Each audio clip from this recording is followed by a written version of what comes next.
Competition Commission. Ito ang mekanismo. Long overdue na nga ito eh. Doon lang ang panahon ni Duterte na ipasa itong batas na ito eh. Na yung mga antitrust laws. Kasi meron tayong antitrust provision sa revised penal code. Pero mahina. Yung antitrust, hindi yun yung ibig sabihin, wala kang tiwala. Hindi, budget. Yung antitrust, hindi rin yan yung condom, ha? Trust, iba naman yun, ha? Oo. Yung antitrust, ibig sabihin, yung antitrust laws, Parang yun ay condom. para maiwasan. Yun nga, yung pagsasabuatan sa mga kumpanya na pinaglalaroan yung presyo. Antitrust ang tawag doon. Yan ay halaw doon sa unang-unang Sila kasi yung yung mga kumpanya niya, nag-uusap-usap yan. Kaya nga sabi ni Atty. Topacio, nagkakasabuatan talaga. Kung ano yung presyo ng isa, iaangat nila. Sabay-sabay sila eh. Sabay-sabay nilang tinaasa ng presyo ng langis eh. Nagkakasabuatan nga. antitrust legislation sa Amerika, yung Sherman Antitrust Act. Matagal na sa kanila yon. Sa atin, hindi na-i-implement until nagkaroon ng Philippine Competition Commission. Halimbawa, yung Uber at saka yung Grab, di ba nagsanib? Opo. Tinignan yan kung ano magiging epekto sa presyo ng ride sharing para hindi naman maperwisyo ang mga mamamayan kasi magiging monopoly eh. Yeah. Yan ang Ngayon purpose ng Philippine monopoly. Competition Commission to ensure na may healthy competition. Opo. Kasi kung yan ay kartel o monopoly, patay. Parang ang ginagawa nitong mga oil companies, sila na nagpepresyo, kawawa ang mamamayan. Sabuatan nga eh. Mas maganda pa noon nung hawak ng gobyerno ang Petron eh. 'Di ba? Dati hawak talaga ng gobyerno ang Petron. Kung yung Petron hawak ng gobyerno ngayon, malamang at sa malamang sa Petron, kung ano yung gusto ng gobyerno na mababa lang ang presyo, 'di ba? Hindi makakaporma yung mga private oil companies na ngayon, yung umaabuso ngayon. Hindi sila makakapagtaas kasi yung petrolyo, yung Petron, kumbaga kakompetensya nila. Hindi rin sila makakapagtaas kasi hanggat hindi nagtataas ang Petron ng gobyerno, hindi rin sila makakapagtaas. Magkakompetensya nga eh. Saan ba bibili ang mga consumer? Di sa mababa, di ba?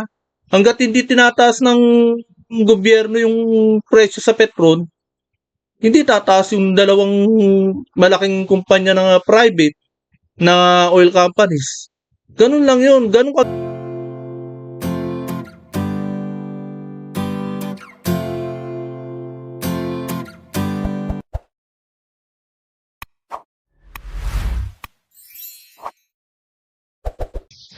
Ayan po mga kababayan at mga ka-Express. Medyo may nabalitaan na naman ako. Plano daw ng Estados Unidos na magtayo ng isang militar na deposito ng langis sa rehiyon ng Davao. Ito yung lugar ni Vice President Inday Sara. Davao. Bilang bahagi ng lumalaking sere ng kanilang forward base refueling hub sa kanlurang Pasipiko. Masamang balita to, no? Unang-una, lalong magagalit ang China dito. Dahil nga sa ginagawa tayong military base ng Amerika eh. Kinakasangkapan tayo eh, 'di ba? Walang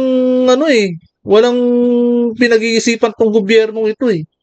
Hindi na lang nila dapat ina-allowed na magkaroon tayo ng rito. Kagaya niyan, military na deposito ng langis. Para kapag nagkakaroon ng gera, tayo ang kumbaga daungan para magkarga ng mga eroplanong pangdigma ng mga langis. Kaya ito nga, nailathala nga raw to.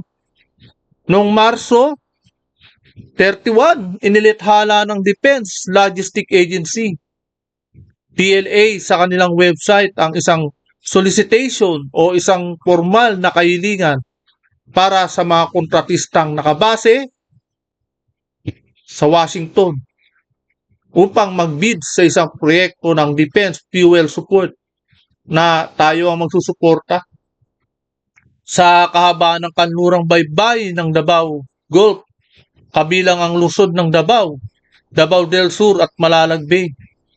Yan yung mga lugar na pagdadaungan at iimbakan ng mga langis para pag silang naubusan ng langis, yung pangdigmaan nilang militar na aeroplano, dito magkakarga sa lugar natin sa Pilipinas. Kaya ayon sa 15 pahinang pahayag ng gawain pang performance ng proyekto, ang DFSP ay nangailangan ng imbakan na 977 bariles na mag-iimbak ng fuel na pagmamayari ng pahamalang US para sa mga barkong pangdigma. Grabe, di ba? Gagawin pa tayong imbakan talaga, oh. Imbis na manahimik na lang tayo sa mga gera, tayo pang madadamay tayo sa ginagawa nila eh. Kalukuhan ng US na to eh. Grabe. Na yung mga panghipapawid, ito sa loob daw ng 4 na taon.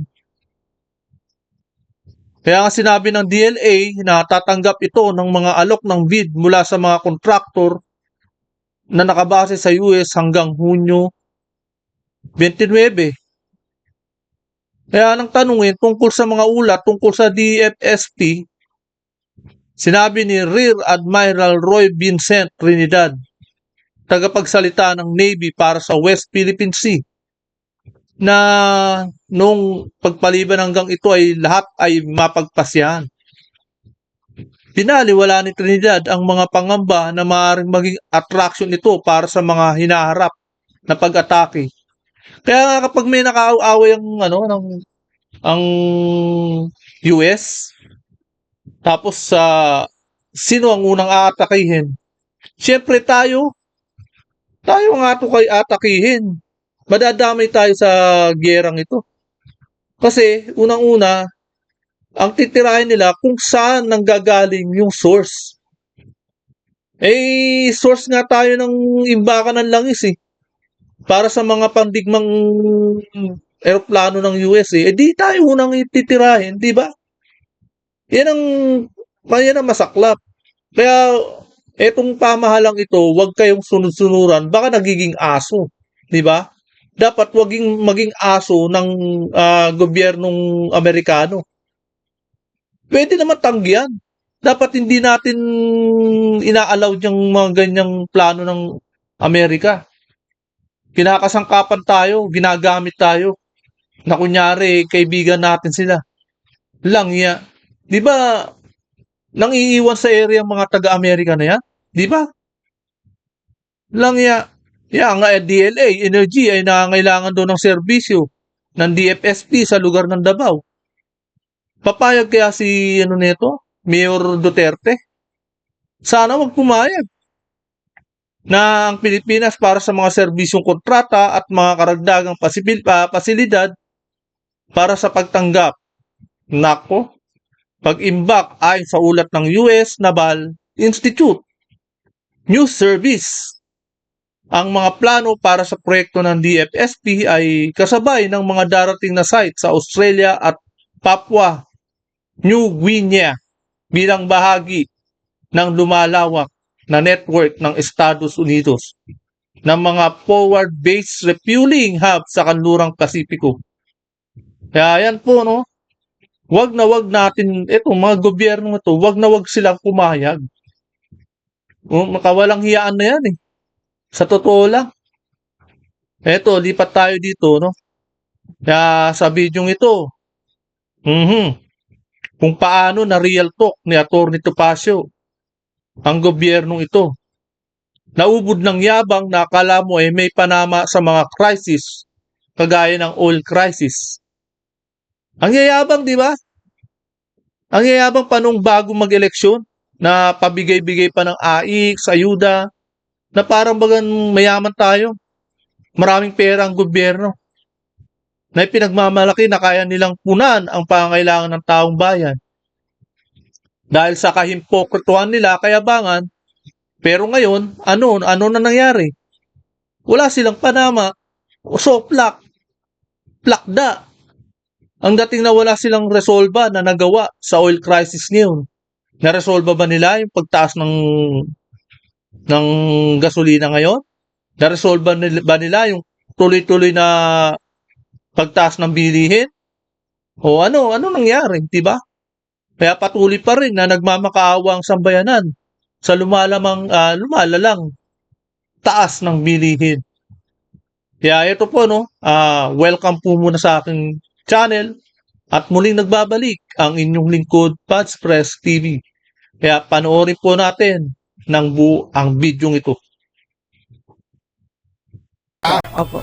Ay yung ating bansa ay hindi na makapag-subsidize, hindi katulad ng Malaysia. Bakit? Oo. Ninakaw na po. Ito po ay hindi pambabatikos. Ito Totoo ang yan. mapait na katotohanan na yung ating gobyerno ay walang kwarta.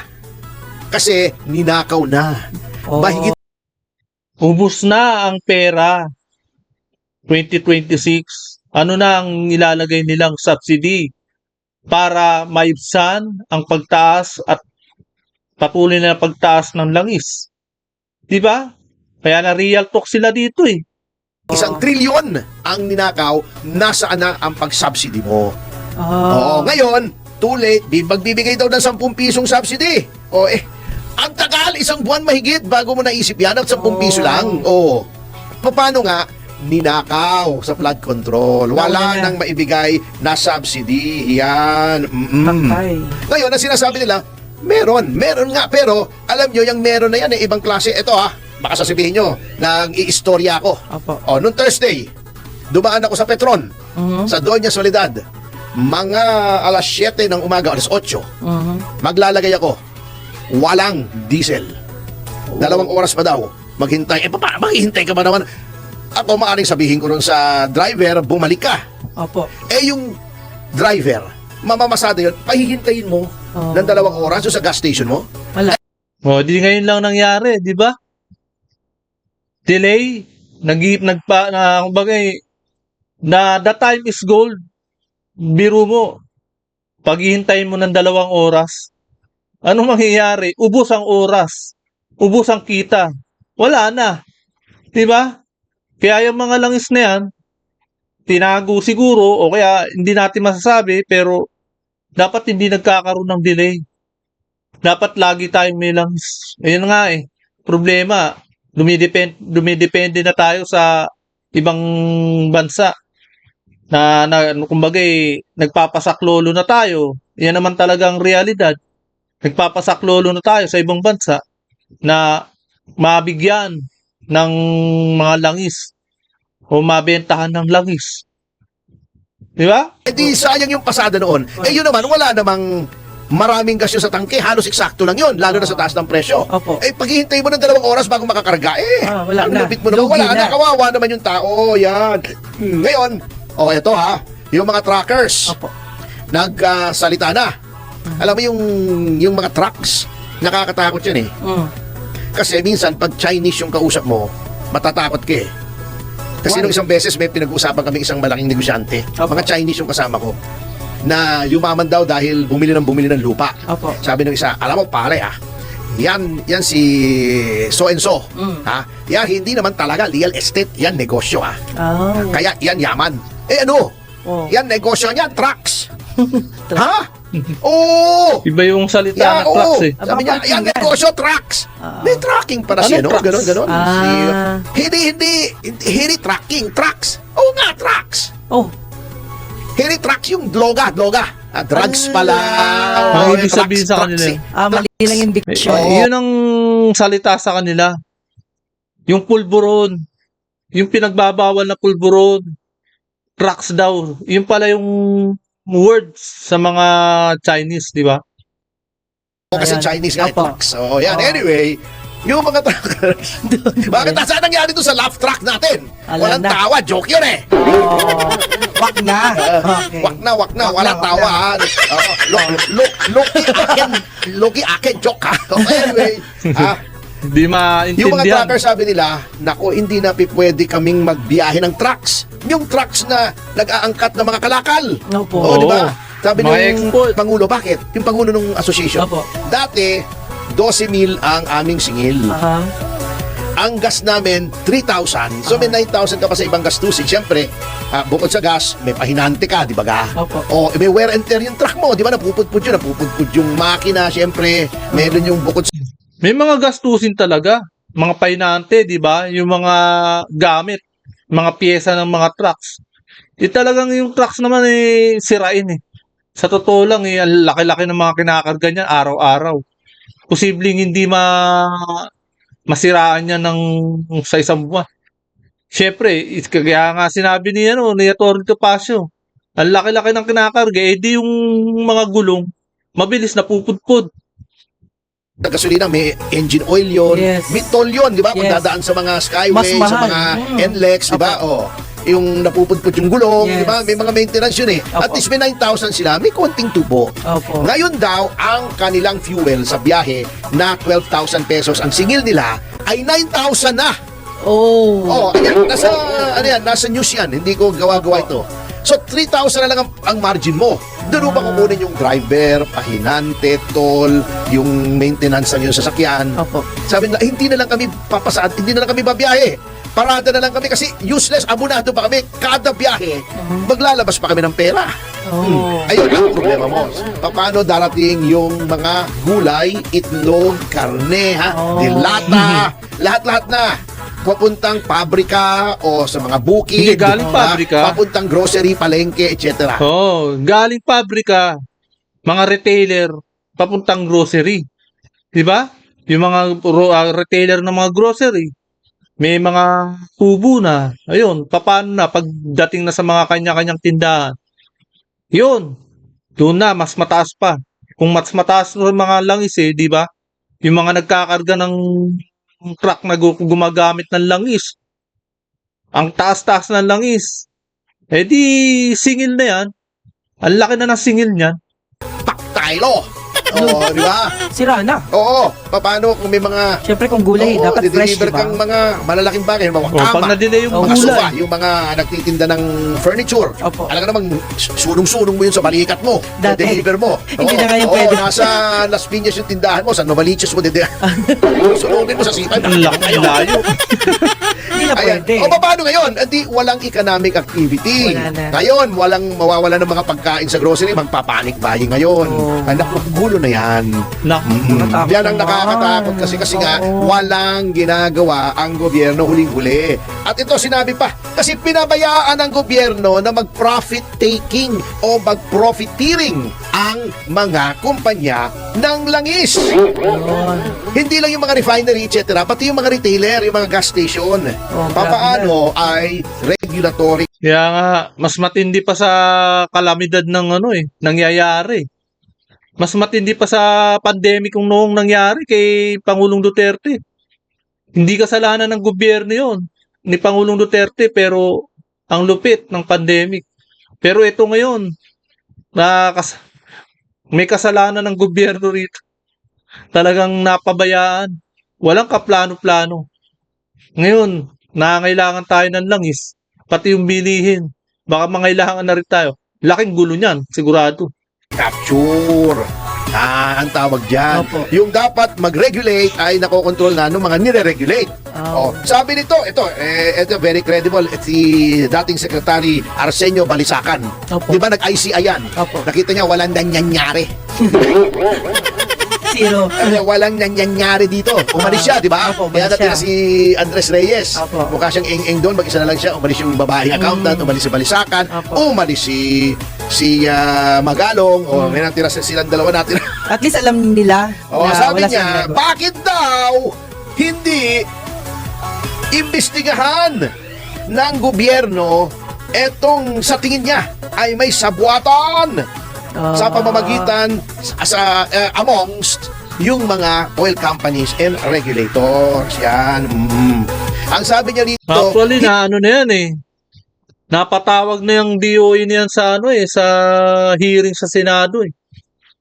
Walang masagot ang DOE, soft lock . Talagang ang galing magpasikot-sikot ng sagot ng DOE. Wala silang maisagot talaga.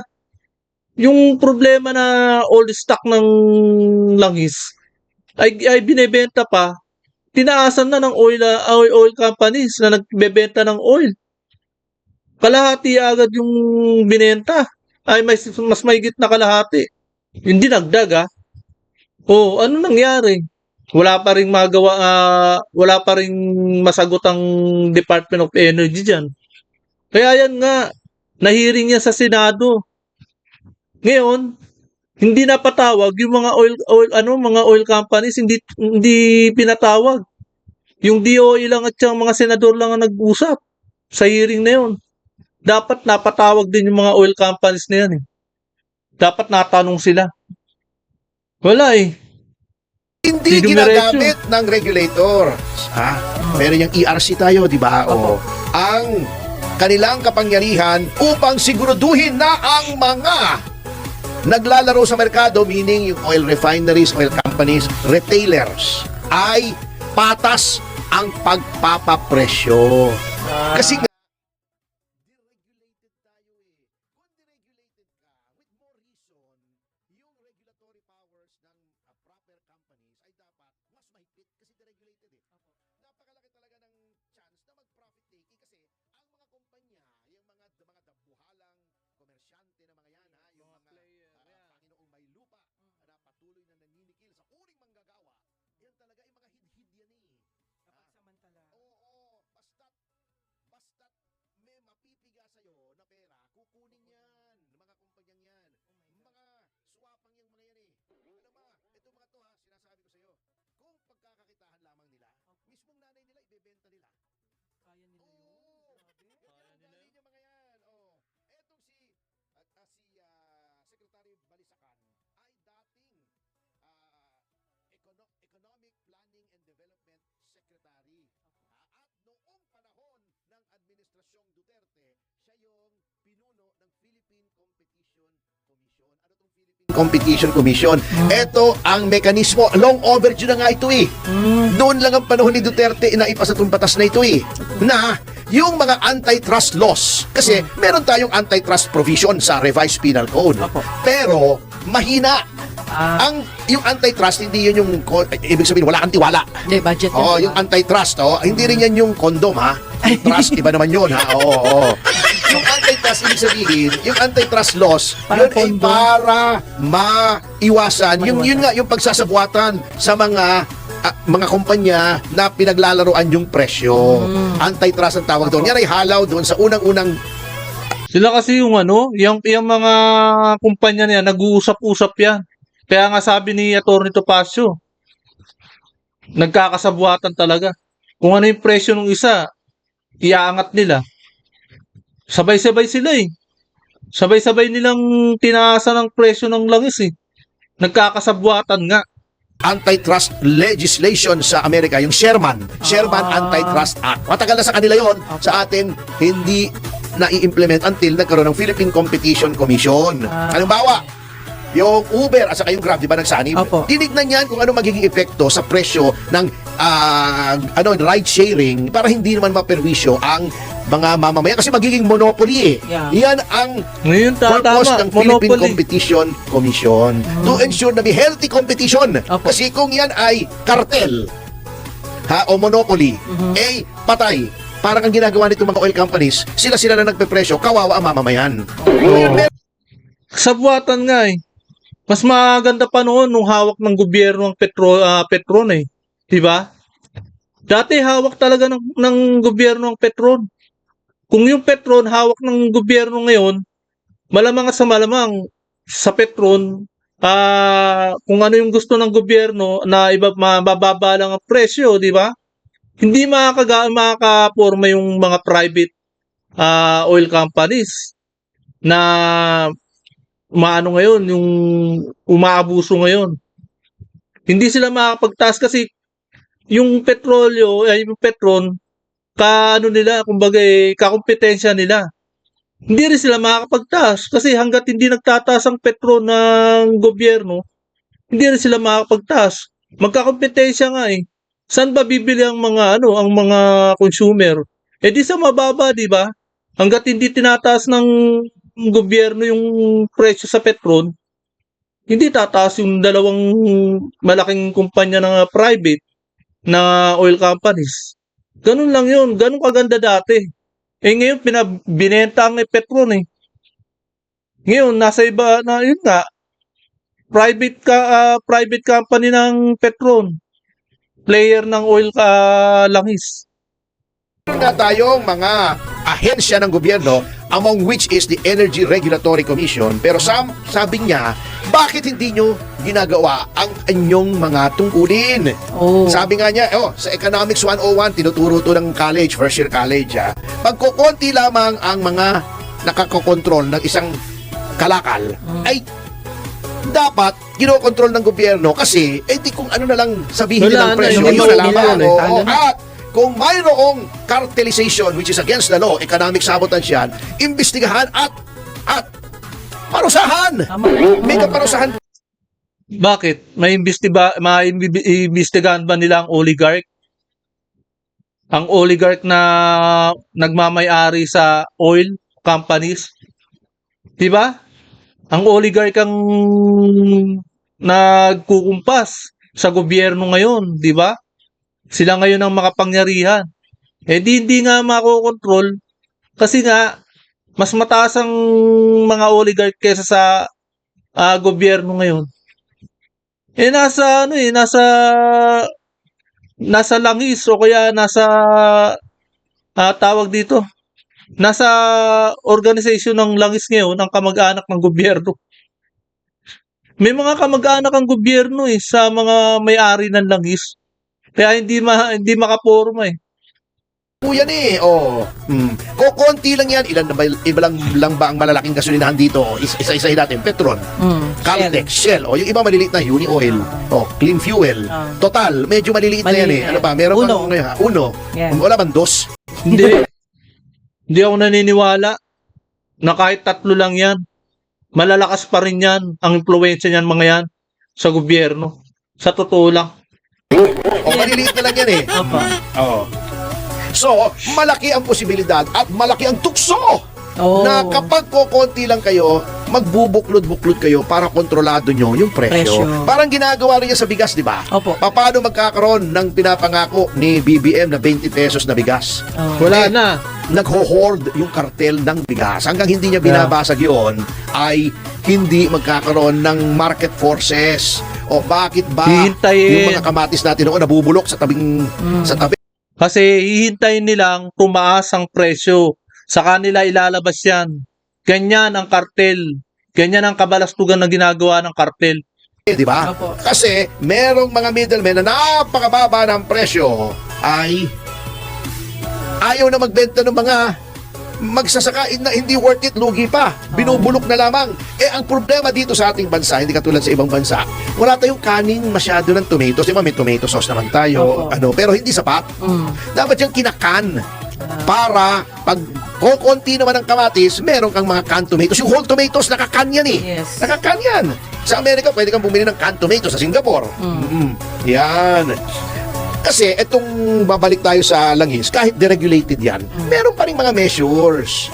Under the Constitution nga, pag nag-declare ka ng state of emergency, pwede i-take over ng gobyerno yan eh.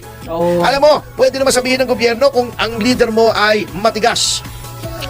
Lagyan nyo ng price cap. Pag hindi kayo sumunod, take over namin yung kumpanya nyo. Pwede po yun. Nung panahon ni Ginang Gloria Macapagal Arroyo, nagkaroon ng ondoy, di ba? Opo. Yung mga sunod-sunod na pagbagyo. Yes. Anong ginawa ni Pangulong then President Gloria Macapagal Arroyo? Nag-issue ng executive order. Price cap.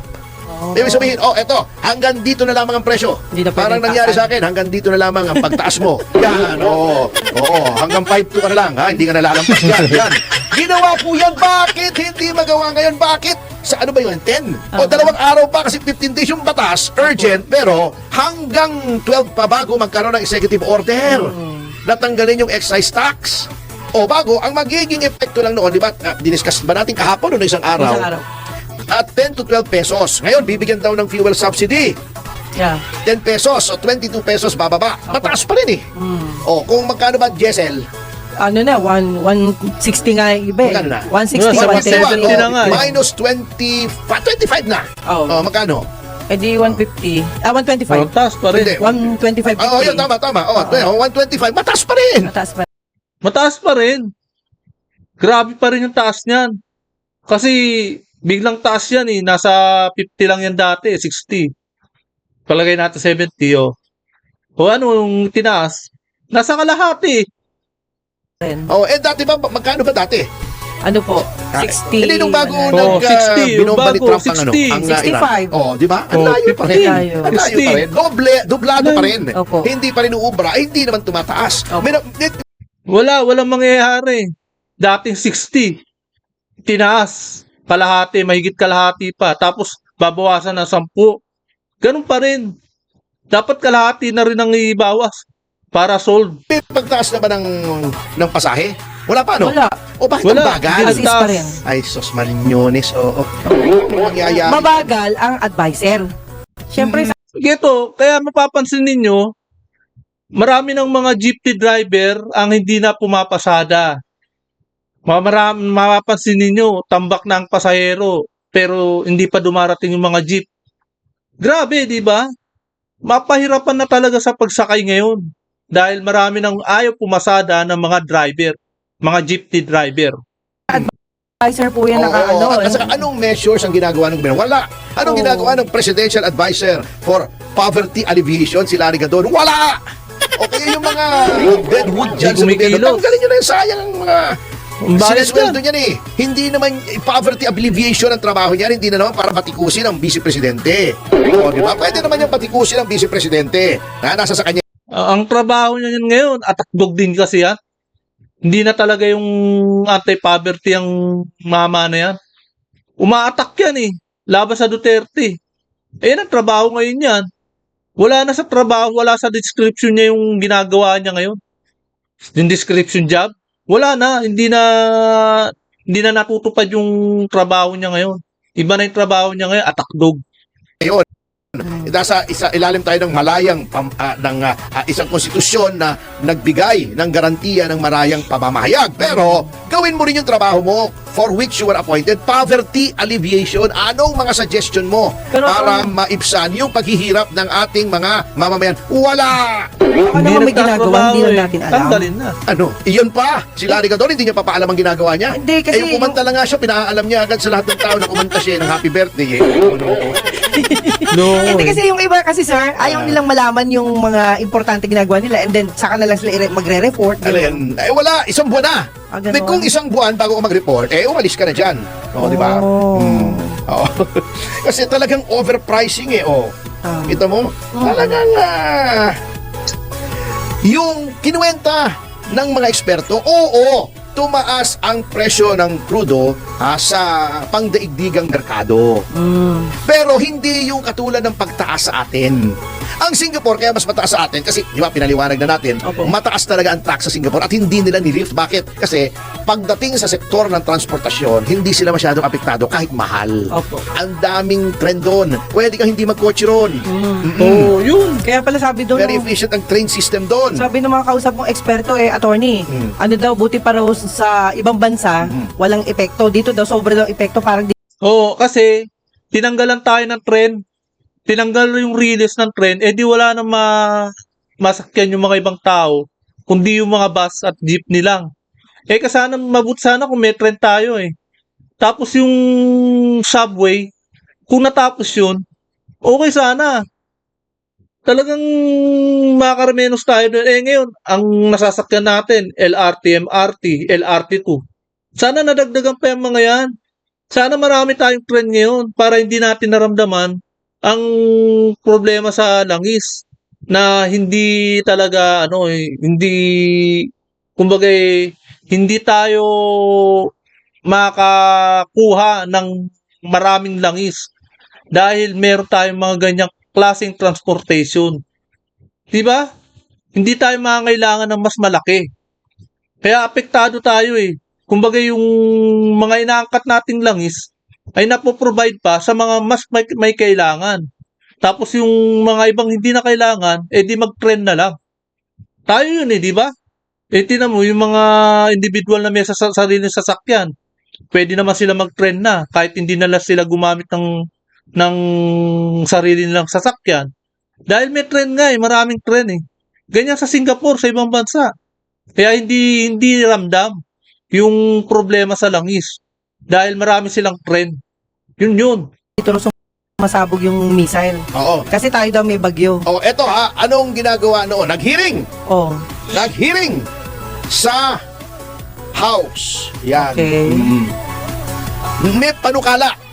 Etong si Representative Leandro Leviste. Okay. Tanggalin daw Oo, muna yun nga. yung Nag-hearing. confidential funds kasi billion-billion yan eh. Oh. Ibigay muna pagka pwedeng pang-subsidy ng fuel. Pero ayaw ng administrasyon. Ayaw nitong sino ba itong kamoting ayaw? Ito si Toledo. Nag-iimbestiga? Sino ba itong si Toledo? Ha? Toledo? Yung na congressman, yan si Toledo, sabi niya, ay, hindi pa pwede daw. Ano bang... Kasi bakit? bakit ayaw tanggalin ng mga ahensya yung mga confidential funds silang pagkalaki-laki? Bilyon nga Bilyon Office of President eh. May pinagagamitan yan bago pag-iinitan nila yung kay Sara Duterte na pagkaliit-liit. Cleared naman ng COA. Kaya nga, maliwanag na sakim talaga, no? Yung confidential fund nila, kaya talagang ayaw nilang i-sakripisyo. Ayaw nilang i-sakripisyo para sa taong bayan. Nagkakaproblema na tayo sa langis, ayaw pang ibigay para maging subsidy ng gobyerno, gawing subsidy ng gobyerno. Mga sakim talaga, di ba? Yun nga, di ba, sinabi natin, DPWH lamang, ha? DPWH lamang. Ha? Alam nyo kung magkano ang disallowance pag pupuntiryahin niyo yung 125 million ni Sara Duterte? Sara Duterte. Hindi ko sinasabing wag, pero bakit hindi unahin yung malaki? Oo. Yun lang ang aking kinakataka kasi kita Mga nyo, ha? bilyon-bilyon dyan. Dapat iunahin yan. Ito. Ang disallowance ng Department of Public Works and Highways lamang isang ahensya. Umpisa 2022 ay 17 billion. Milyon. Disallowance! Laki. Oo. Grabe Bakit naman. tayo nyo unahin yan? Bakit? Dahil maraming nasa mababang kapulungan ang nakinabang. Sa Nakinabang. renta, sa kickback, Mga proponent, yung mga bayad sa mga proponent, mababawasan ng kita. Sa madaling salita. Di ba? bilang mga kontratista, wala tayong aasahan sa mababang kapulungan. Para mapagpapan yung maleta, Wala, talaga. pagkakontratista nila, kickback nila, chuchu-chuchu, ang gagawin nilang parang fiesta. Yung Yung mga kongresista na kontratista, sila pa rin yun. Hindi sila nawala. Pagdating sa hearing, hindi sila nawala eh. Sayang at matutumbok sana yung mga kongresista na kontratista yung mga yan. Kaso hindi natuloy. Kaya yun, active pa rin sila. Kumbaga gumagana pa rin ang nila, kontratista. impeachment ni Sara Duterte. Kaya alam na natin. Tapos po nitong ating batian, pagkatapos sa last segment natin ay meron po tayong panauhin na magaling na pintor! Hindi po yung classmate ko, si Atty. Tito Pintor. Iba pa yun. Pintor po ito ng mga portrait na pakagaganda. Mamaya, pakikita niya sa iyo yung sa atin. Yung isang pininta niya. Pero bago tayo mag-break, i-discuss lang natin na Sige po. tila kinagalitan! Sino? Kinagalitan! Sino po? Ang Justice Committee ng House ng isang retiradong maestrado ng Korte Suprema. At sabi niya, wala daw sa lugar. Talaga daw pangit. Pangit. Itsura? Yung desisyon. Si Luistro, at saka si De Lima, at saka si Magsalita. Percy Sendanya, pangit! Ang itsura. Ginagawa. Ginagawa. Oo. Nitong mga ito, ha? Kasi nga, ginagawa nila daw parang teleserye Pakay. ang hearings ng Justice Committee at sabi niya, huwag niyo namang gawing full-blown trial at sinasaklawan niyo naman yung kapangyarihan ng Senado sitting as an impeachment court. Ayun. At ang sabi nito ay walang ibang kundi si Dribble. retired Supreme Court Associate Justice Adolfo Ascuna. Dapat daw, ang mga hearings ay low-key. Ibig sabihin, low profile. Yes. Oo. Simple lang. Sapagkat ang mangyayari daw kung ito ay ginagawa Kahit na simple lang, hindi pa rin pwede. bawal pa rin yun. Basta walang mangyayari sa puwina. Dapat ganun eh.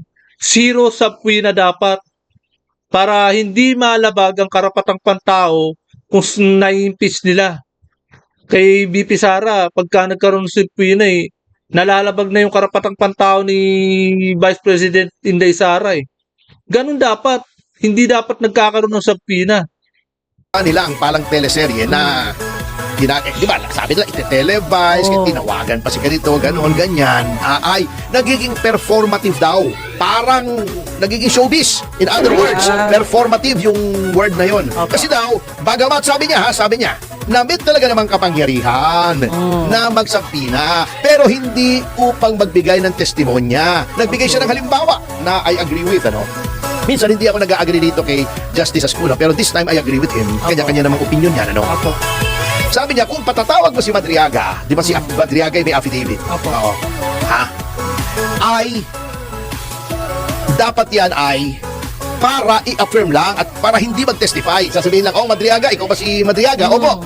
Nagsagawa ka ba ng affidavit? Opo. Eto, pakikita namin sa inyo. Eto ba yung affidavit mo? Opo. Okay, tapos na. Testify. Totoo ba ito? Do you affirm the veracity and the truthfulness under oath today of this affidavit? Lahat ng nasasaad dito ay iyo bang pinaninindigan na katotohanan? Sa ilalim ng iyong panunumpa sa komite ito, opo, tapos na dapat yun. Ba't pinapahaba nila? Yun nga, at ang dami pang kapitan eh, ha? Alam mo itong si Madriaga, napakasinungaling nitong abogado nito, di ba? Yung si Attorney Palad. Akalain mo sabihin pa naman, dinalaw daw ni Inday Sara si Madriaga sa BJMP. Sinabi naman, pinabulaanan yan. Mismo ni Secretary John Vic Remulla nang sinabi, hindi po si Madriaga ang dinalaw, si dating Congressman Arnolfo Teves. At alam ko yan for a fact because I was there. Wrong mistake na. Okay, Wrong na so mistake napahiya itong kamoting si Palad.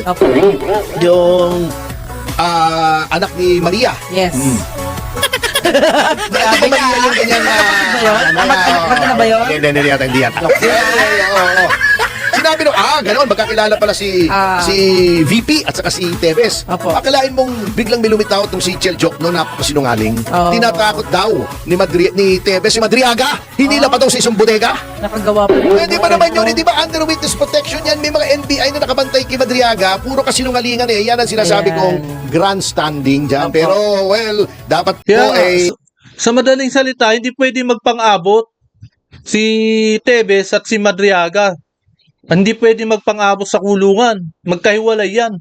Bantay sarado yan eh.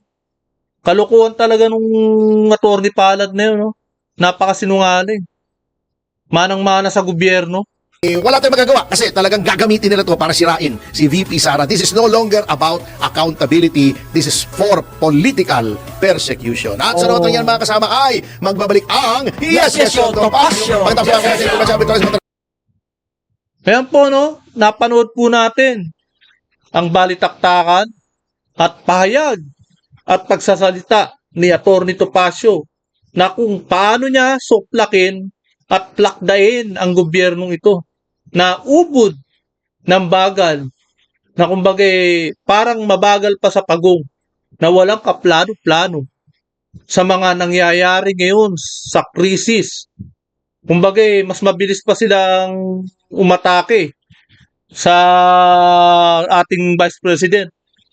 Mas mabilis pa silang mag-impeach. Pero pagdating sa problema sa ating bansa, ang bagal. O hindi, kung hindi man mabagal, tamad. Kung hindi man tamad, walang ginagawa. Diba? Yun talaga ang problema natin sa gobyernong ito. Kaya ito, no? Hanggang dito na lamang po. At kung hindi ka pa nakapag-subscribe, please subscribe my channel para lagi kang updated sa bawat upload ko. Maraming salamat po.